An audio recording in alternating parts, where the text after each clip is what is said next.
So it should come as no surprise that even as Warren Gatland enters his final Guinness Six Nations as Wales coach, the skipper is urging his side to treat the championship as business as usual.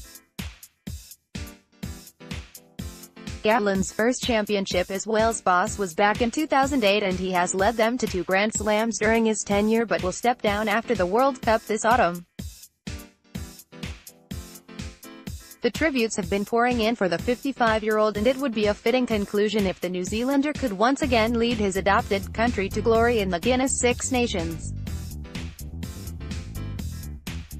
Wales open up their campaign with a trip to Paris underneath the Friday night lights, on a 9-game winning streak, but there is no complacency from towering Loch Jones, only a single-minded focus on the task in hand.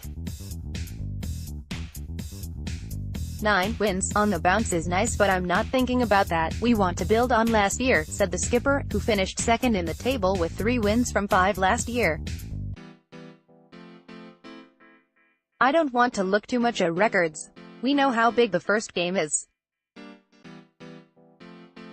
If you get your foot in the door, you set yourself up well for the following games. Games under the Friday night lights are always special. It will be tough out there with the 9 p.m. kickoff and we know how well they're doing. They've had a resurgence in performance recently. You don't know what French side will turn up and they can beat anyone, but we know as individuals what we can achieve in the red of Wales.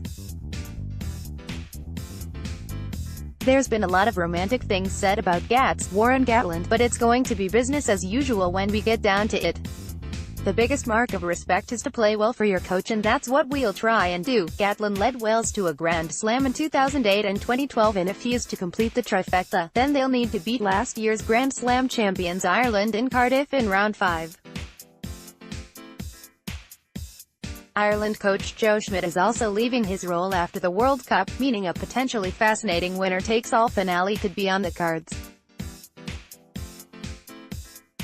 There is plenty of rugby to be played before then however, and while injuries often have a say on the destination of the championship crown, Gatland is adamant he has more reliable players to call on than at any other point in his 11-year tenure. We've got more depth than we've ever had before and that's been a focus for us over the past few years, said Gatland. We're in a better position to cope with injuries than ever before. The Guinness Six Nations is always a challenge and you're always trying to get one over the other coaches as much as the players are.